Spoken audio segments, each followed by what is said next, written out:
So, Syeda Henna Babar Ali is an accomplished poet and music composer in both English and Urdu. She has received vocal training from Ustad Abdul Haq Qureshi, Ustad Nazim Ali Khan, Madam Farida Khanam, and Malika Tarannum Noor Jahan. Recently, Henna has begun to recite Hamd, Naat, and Salam, recorded by Ali Mushtaba.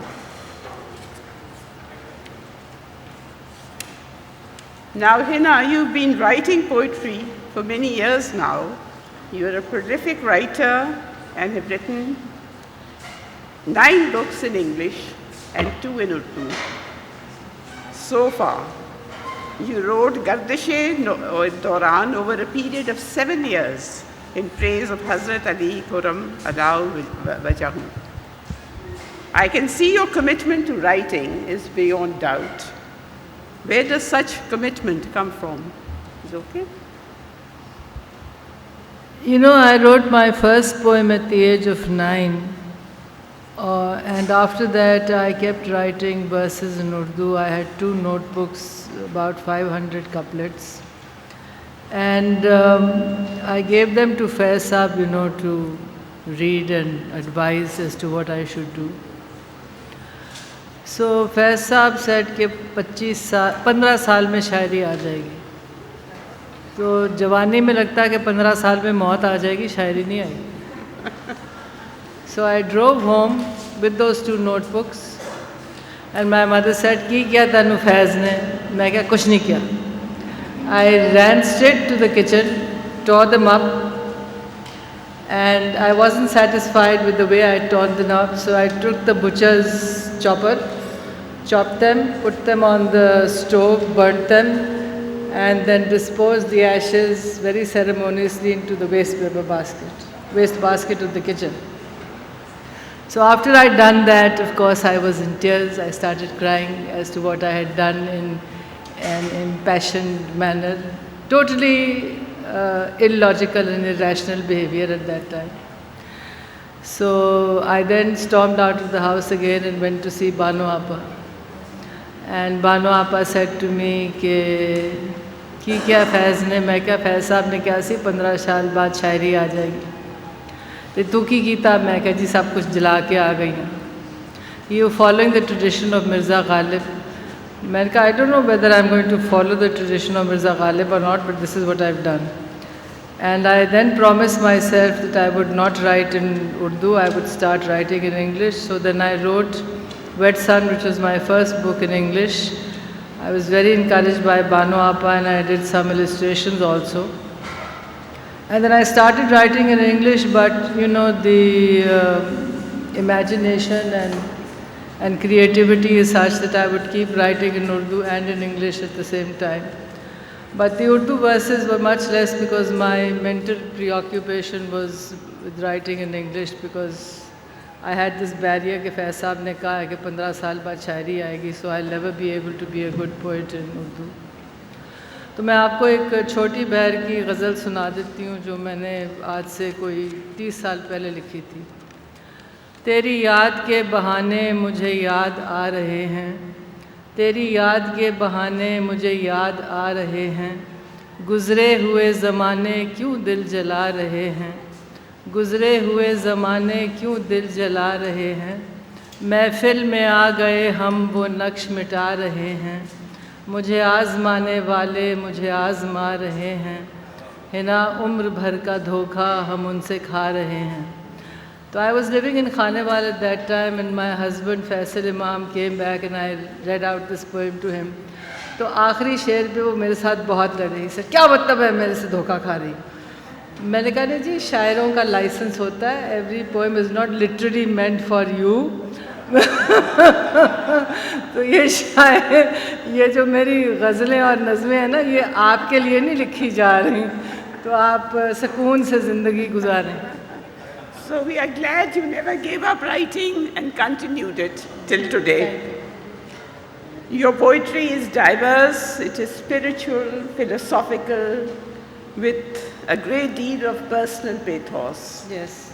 These themes are woven into your verses with great sensitivity, and you're not afraid of showing your vulnerabilities. True. Does that come to you with ease?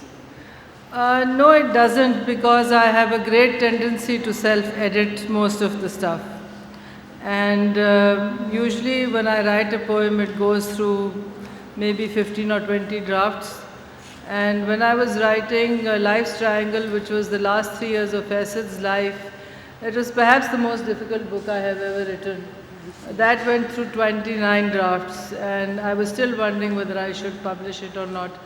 But when I read it for the 30th time, I was convinced that it can see the daylight. Why was the process so difficult? Because I was reliving all those moments all over again, you see. I see. So it was a very difficult process to write about the last 3 years of his life and relive them through the poetry over and over again. Yeah. So the 29 drafts were an extremely trying process for me. But usually we see very strong, intense poetry comes out of trauma. Yeah, that is true. That is true. Do you think writers, poets have a responsibility to express their opinions and reach out to a wider audience? I think. And do you expect to reform society as some of our revolutionary poets like Iqbal, Faiz, Habib Jalib did? You see, poetry is an inspiration, and society needs to be inspired by poetry so that it can reform itself. I don't think Faiz Saab and Iqbal ever intended to reform society. They intended society to be inspired by their poetry and go through a process of reformation. So that is what I think I would also like to be considered as, is somebody putting everything in black and white on the table for people to read and feel inspired and take action. Yeah. Because the message can be very strong even if it is subtle and indirect. Yes. Actually, the more subtle the message, the stronger it is. Yeah. Robert Frost once said, "A poem begins with a lump." Is your poetry a catharsis for you, and did you start writing poetry because of an intense desire to vent your turmoil or whatever your... Actually, I use a journal for venting. Poetry is not venting, it's pure creativity. And I feel very blessed because I can write a poem in 10 to 15 minutes, and then I just let it sit, for 2-3 months. Then I'll go back and edit it, and then I let it sit again. So letting the poetry rest and then revisiting it after a few months is, the process of creativity that I use. That's wonderful. But it's not venting. Poetry is very spontaneous also, Yeah. because your emotions are just pouring out. Yes, yes. Do you think one needs courage to write initially, to enter a space, a blank page, where you write and pour out your feelings, where there's always a fear of some inner disclosure? I think all writers go through that, all writing is personal disclosure of some sort or the other.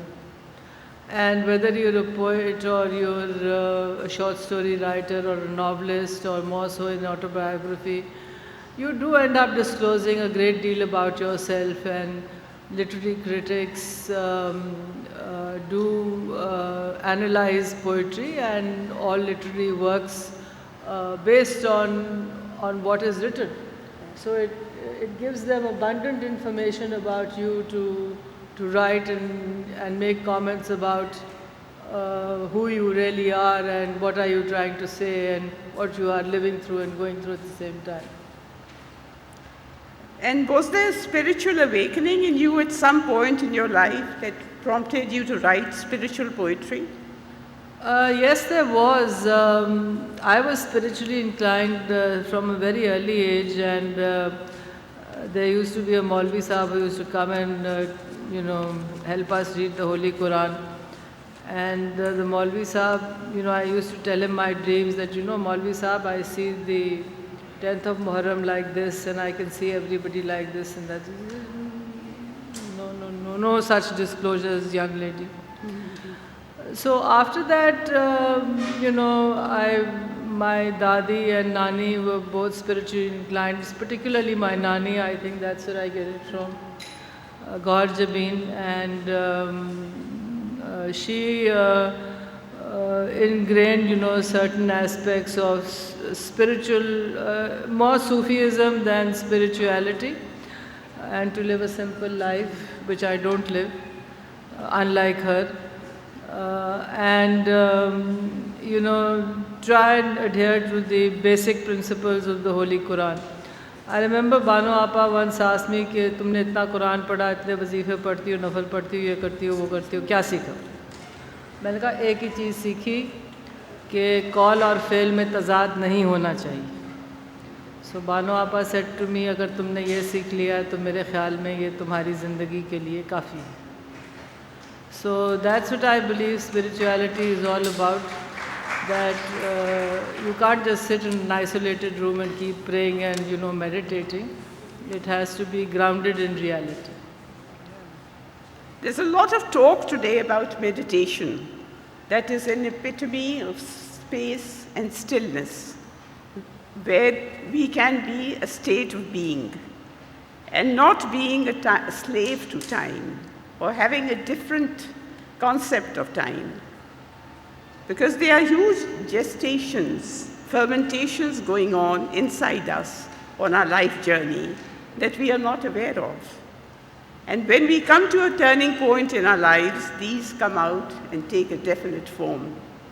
Could you share with us your personal experience, if you have? I think that, one, I'm a slave to time. I have so many watches all over my bedroom and house that sometimes I wonder whether I'm becoming a time machine or what am I doing. But I don't think that one can transcend space and time in the 21st century as we are living. Because I work in a business environment that dominates my life. And I try and keep to my 5-time prayer routine and tahajjud at the same time, and read some of the Holy Quran every day and some tasbeehs, and try and implement the Holy Quran in my life. I don't think it's possible to transcend space and time. Those who did were, prophets and saints. We are little ants. Yeah. And there are many angles to how people see things. Like according to John O'Donoghue, an Irish poet, he said there's a space in the soul where you are not wounded, where it is still peaceful and tranquil. Is it that sanctuary? It is that sanctuary that prayer visits. Is that your experience? Or no? Tranquility and peace comes with a lot of hard work. And I'm grateful to Allah that He has blessed me with peace and tranquility.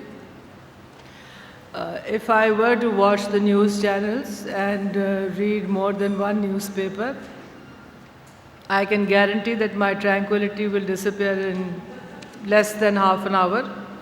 So I don't do that. I don't watch news on the television. I read less than one newspaper, and by reading I mean I skim through the headlines. I don't even read it. And peace and tranquility is that something that one has to work on every day 24/7. It's like a job that you have. If you want to guard your peace and tranquility, you have to ensure that your mind is at peace in the first place, and that you do everything that God expects of you, but first what you expect of yourself. And if you are in alignment with what you are doing for yourself and for humanity and for society, then I think that peace will continue. But if there is any contradiction within what you are doing and what you want to do, then there can be no peace. Coming to your latest work, which you have not published yet, but I have read a part of it, you seem to be coming into your own. You say, what is fear but a handmaiden of success? What is truth but a scar in my heart? What is life but a moment we live in? This is really beautiful. These verses seem to come out from the heart and mind of a woman who has known love and endured many twists and turns in life. Thank you. So would we have some questions from the audience? I can also read you some of my new poetry. I would like to read one or two poems from Life's Triangle, and then maybe one or two from the new book which will be out in April. I would like to read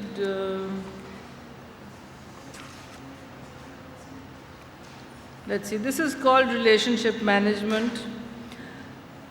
Relationship management. Between two people, space and time creates a rhythm as energy ebbs and flows, as circumstances change events. We manage change in the crevice of life. The gap between here and now snaps, instantly replacing something else. Disengagement, a continuous flow of rambling, meandering back and forth in the froth of life, as if nothing matters, yet it does. What is stolen is seldom found, what is found is seldom claimed. My soul resides in the timeless ocean between moments of peace and tranquility.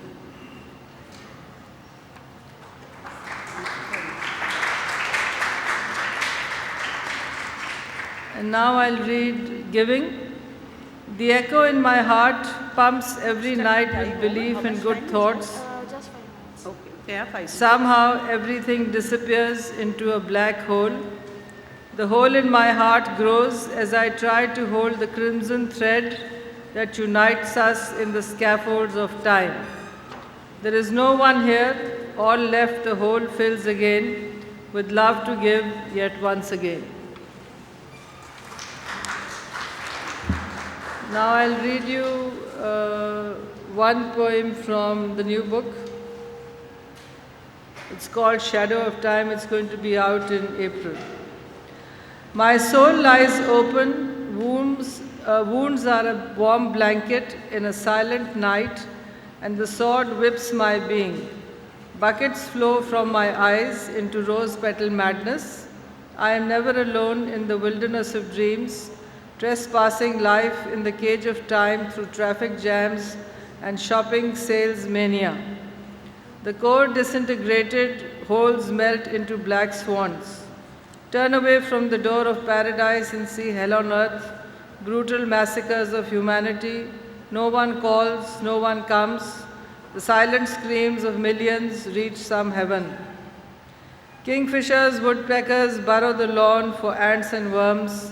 Parrots fly from neem to jantar branches, and the history of this world rotates in a sand grain between tears of silence.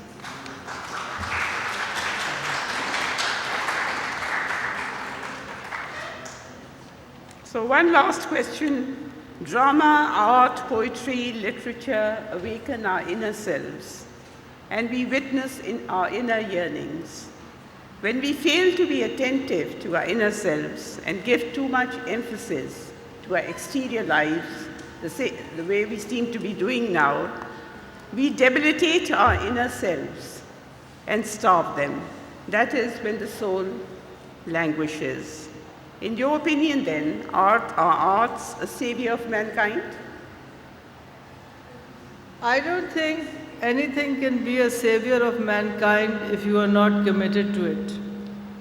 So it entirely depends upon your personal commitment. Arts and literature, I tell you, I would have never written these 11 books had I not been working full time, because it gave me the discipline to schedule my time, write when I'm free, and think clearly. Because in a business environment, you can't afford to live in dreams and utopia. You have to face reality, stark reality on a daily basis. One needs to deal with sometimes very difficult situations, and you can't hide behind daddy and say, I didn't take that decision, sorry, push the blame on somebody else. So you have to live in the reality of that moment. And the business environment, just as any other environment, has time constraints. You have to do things on time, you have to implement decisions that have an impact not just on your life but on the lives of those who are working in the organization. So it's a huge responsibility. And I think because I was trained in a business environment, it has enabled me to appreciate art and literature much more than if I was only writing poetry. I remember when I came back from the US after studying at Ann Arbor, I was having a conversation with my mother. I said, you know, I'm only going to be a poet. And she said, darling, you're going to starve like Lord Byron. I don't even know if you'll get 2 potatoes to eat. So she said, work in the family business and then you can write, you can find time to write and do your poetry as a hobby. So I don't know whether it's still a hobby or it's something that, it's still something that I'm very passionate about. And although people have asked me to write about my experiences, about all my mentors, but I am a very bad person at writing prose. You know, Babsi Sidhwa convinced me to write a novel. I spent 5 years writing a very bad novel and eventually had to pulp it because it was terrible. It had no plot, it had no theme, it had nothing. And it was 500 pages of rubbish. So I think that is something that a writer needs to understand, that, you know, what comes naturally will come naturally.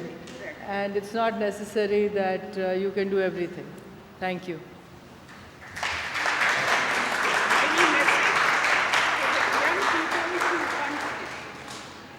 For the young people, my message would be is to read other poets, other literature from across the world, and then make up your mind what interests you and go with your interest.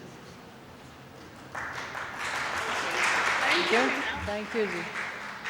For being so candid and so open in your conversation with Thank us. you, Ji.